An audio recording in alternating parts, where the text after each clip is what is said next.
one thing that unites everyone, it's the love of Hussain. He gave the message of Islam, he gave the message of humanity.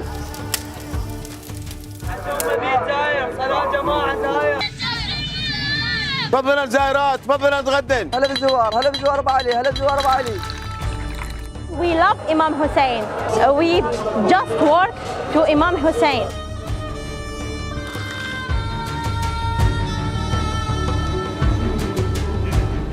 This is the third time I'm here for Arbaeen. The experience of Arbaeen is different every time you come here. This is an experience of a lifetime which none should miss.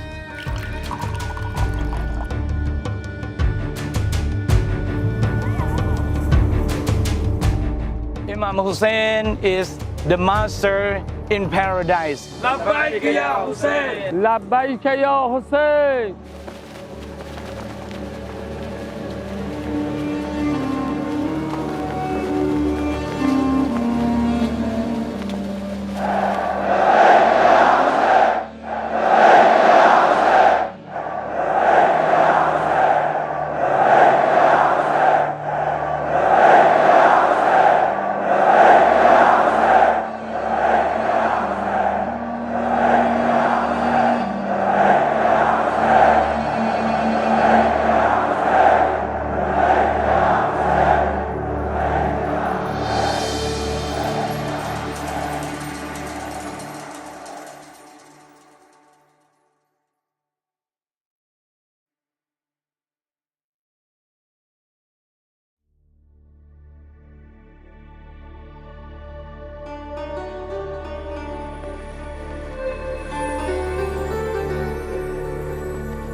It's not the Muslim Hajj or the Hindu Kumbh Mela, known as Arbaeen. It is the world's most populous gathering and you have probably never heard of it. Not only does the congregation exceed the number of visitors to Mecca by a factor of 5, in fact, it is more significant than Kumbh Mela, since the latter is only held every third year. In short, Arbaeen dwarfs every other rally on the planet, reaching 30 million last year. That is a staggering 60% of Iraq's entire population, and it is growing year after year. Hussain unites everyone here. You know, we keep aside our nationalities, our races, our religions, and we are all moving towards one direction. Above all, Arbaeen is unique because it takes place against the backdrop of chaotic and dangerous geopolitical scenes. ISIS, aka Islamic State, sees the Shia as their mortal enemy. So nothing infuriates the terror group more than the sight of Shia pilgrims gathering for their greatest show of faith. There's another peculiar feature of Arbaeen. While it is a distinctively Shia spiritual exercise, Sunnis, even Christians, Yazidis, Zoroastrians, Sabians and atheists partake in both the pilgrimage as well as serving of devotees. This is remarkable, given the exclusive nature of religious rituals, and it could only mean one thing. People, regardless of color or creed, see Imam Hussain as a universal, borderless and meta-religious symbol of freedom and compassion. Usually people walk from different cities of Iraq and walk towards Karbala, the city where Imam Hussain was laid to rest. The numbers keep increasing every year. It's surprising, people from all over the world come here and pay their respects to Imam Hussain alayhi salam. For the first time in decades, in a globally televised event, the world had caught a glimpse into previously suppressed religious fervor in Iraq. With the Ba'athist regime toppled, Western viewers were eager to see how Iraqis would respond to a new era, free from dictatorship, persecution. The Republic of Fear had crumbled and Genie had irreversibly escaped from the bottle. Where is Karbala? And why Is everyone heading in its direction?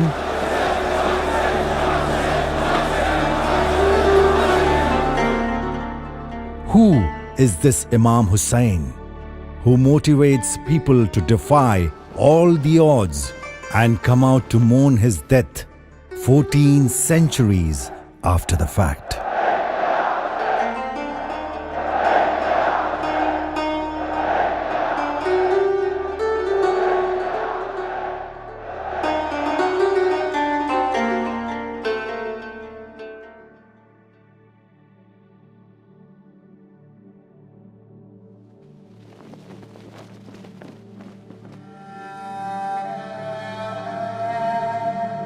How could a man who was killed 1400 years ago be so alive and have such a palpable presence today? Imam Hussain, grandson of the Prophet Muhammad, is revered by Muslims as a prince of martyrs. He was martyred in Karbala on a day which became known as Ashura, the 10th day of Islamic month of Muharram. Having refused to pledge allegiance to the corrupt and tyrannical Caliph Yazid, he and his family and companions were surrounded in the desert by an army of hundreds and thousands, starved of food and water, then beheaded in the most macabre manner. A graphic tale recounted from pulpits every year since the day he was slain. Their bodies were mutilated. In the words of the English historian Edward Gibbon, in a distant age and climate, the tragic scene of the death of Imam Hussain will awaken the sympathy of the coldest reader. Shia Muslims have since mourned the death of Imam Hussain, in particular on the days of Ashura, then 40 days later on Arbaeen. 40 days is the usual length of mourning in many Muslim traditions.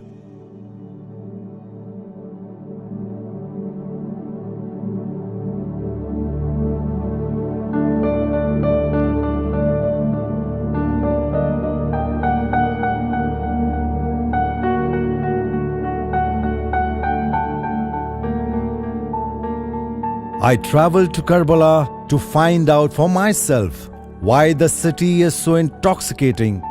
What I witnessed proved to me that even the widest angle camera lens is too narrow to capture the spirit of this tumultuous yet a peaceful gathering. People all around the world are coming to join this walk. There's no language barrier. They are coming from different nations, and the most important thing which I always think about, that most of the people you can see they are physically disabled. They cannot even walk properly, but they are still walking.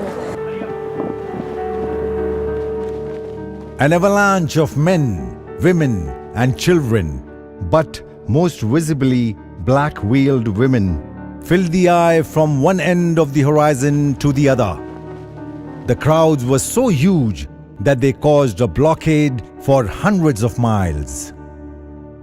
The 425-mile distance between the southern port city of Basra and Karbala is a long journey by car, but it's unimaginably arduous on foot.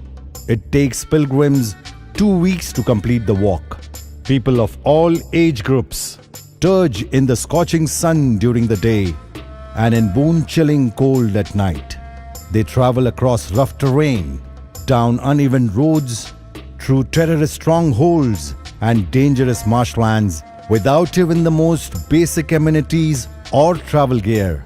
The pilgrims carry little besides their burning love for the master, Imam Hussain. Flags and banners remind them and the world of the purpose of the journey. O self, you are worthless after Imam Hussain.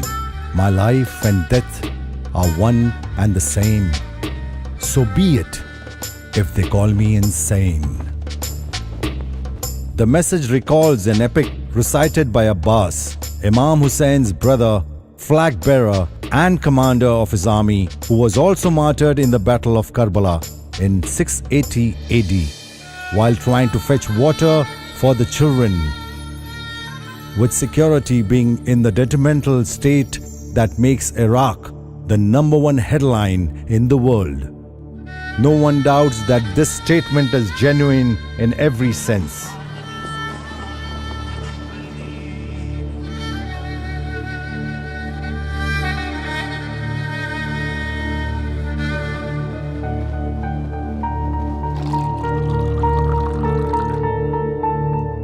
One part of the pilgrimage which will leave every visitor perplexed is the sight of thousands of tents with makeshift kitchens set up by the local villagers who live around the pilgrim's path. The tents called mawqib are places where pilgrims get practically everything they need, from fresh meals to eat and a space to rest, to free international phone calls, to assure concerned relatives, to practically every other amenity free of charge. All out of their own love, they provide you the best of meals, they provide you the best of accommodations. They are offering us to please come to our home, and they are providing food, and they are even trying to give each and everything. This is really amazing. In fact, pilgrims do not need to carry anything on the 400 miles journey except the clothes they wear. More intriguing is how pilgrims are invited for food and drinks. فيهم على بالزوار شرب شربة زوار. تفضل الزائرات تفضل تعالوا نتغدى هنا تعالوا. Welcome all the visitors all the world, from the world. Mawqib organizers intercept the pilgrims' path to plead with them to accept the offerings, which often includes a full suite of services fit for kings. First, you get a foot massage, then you're offered a delicious hot meal. Then you are invited to rest while your clothes are washed, ironed, then returned to you after a nap. All complimentary, of course.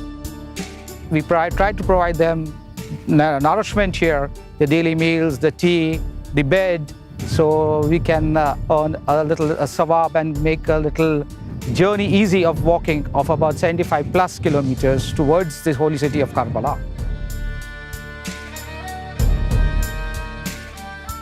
For some perspective, consider this: in the aftermath of Haiti earthquake, and with worldwide sympathy and support, the UN World Food Programme announced delivery of 500,000 meals at the height of its relief efforts. The United States military launched Operation Unified Response, bringing together the massive resources of various federal agencies, and announced that within 5 months of humanitarian catastrophe, 4.9 million meals had been delivered to Haitians.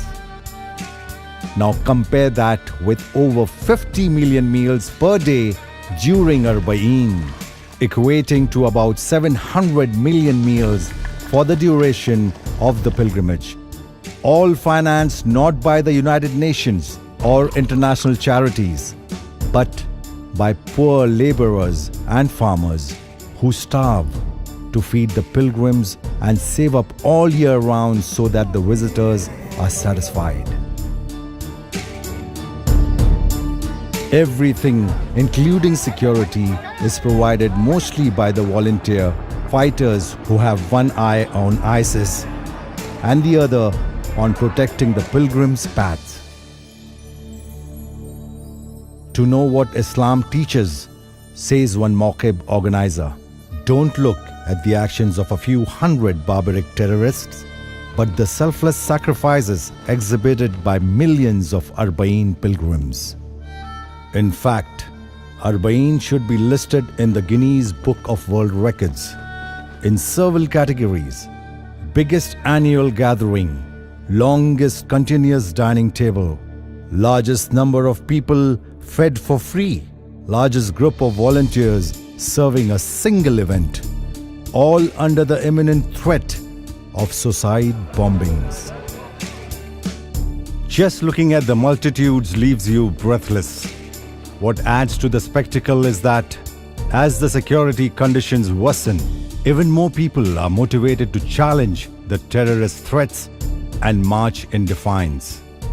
Thus, the pilgrimage isn't a mere religious exercise, but a bold statement of resistance. Videos have been posted online showing how a suicide bomber blows himself up in the midst of the pilgrims, only to have the crowds turn out in even greater numbers, chanting in unison.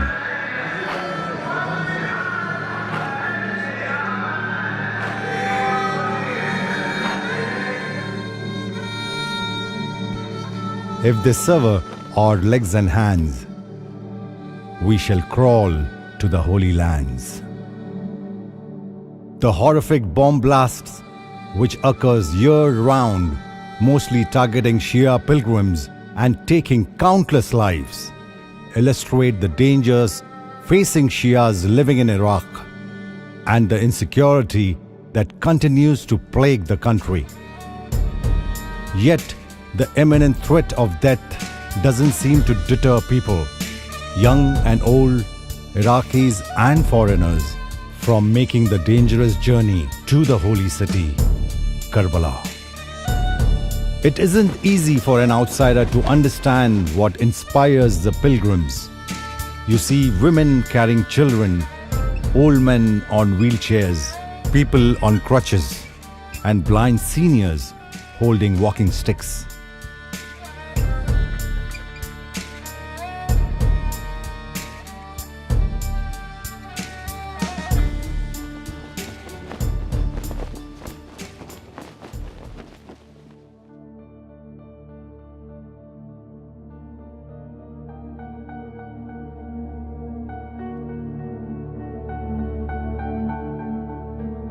Visitors to the shrine of Imam Hussain and his brother Abbas are not driven by emotion alone. They cry, be reminded of the atrocious nature of his death. In doing so, they reaffirm their pledge to his ideals. The first thing that pilgrims do upon reaching his shrine is recite the Ziyarah, a sacred text which summarizes the status of Imam Hussain. In it, they begin the address by calling Imam Hussain the inheritor of Adam, Noah, Abraham, Moses, and Jesus. There is something profound in making this proclamation. It shows that Imam Hussein's message of truth, justice, and love for the oppressed is viewed as an inseparable extension of all divinely appointed prophets. People go to Karbala not to marvel at the city's landscape, lush with date palms, or to admire the mausoleum's physical beauty, or to shop, be entertained, or to visit the ancient historical sites. They go to cry, to mourn and experience the angelic aura of Imam Hussain. They enter the sacred shrine, weeping and lamenting the greatest act of sacrifice ever seen.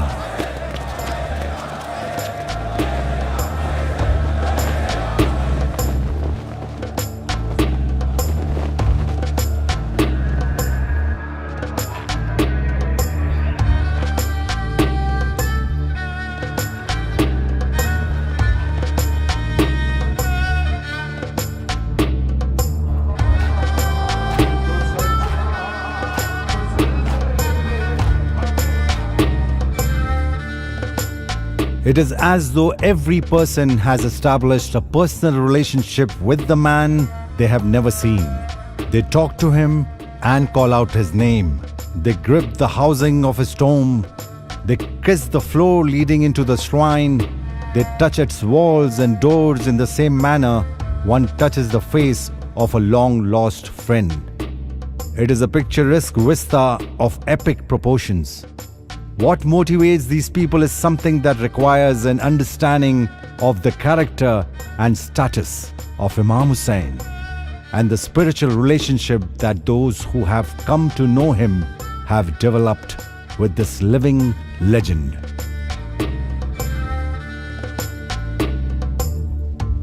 This year, Archbishop Dr. Melchus Songulashvili from Georgia visits Iraq and walked from Najaf to Karbala on foot. It was an overwhelming experience. It was at the first encounter, first entrance into the shrine, I realized that Imam Hussain was mine and I was Imam Hussein's, because what he stands for is universal, cosmic, and therefore I was deeply moved by the experience, and I keep telling to my Christian brothers and sisters that in the shrine of Imam Hussain, I had one of the most deepest possible religious experiences. It was centuries ago in Karbala that humanity witnessed the genesis of senseless monstrosities epitomized in the murderers of Imam Hussain. It was pitch black darkness versus absolute shining light, an exhibition of vice versus a festival of virtue, hence the potent spectre of Imam Hussain today.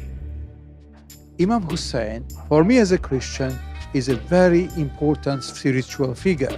And I think I would like the rest of the world to know that Arbaeen can be a beacon of hope for us as a place where people will be giving and receiving kindness without any hidden agendas and without any political reasons.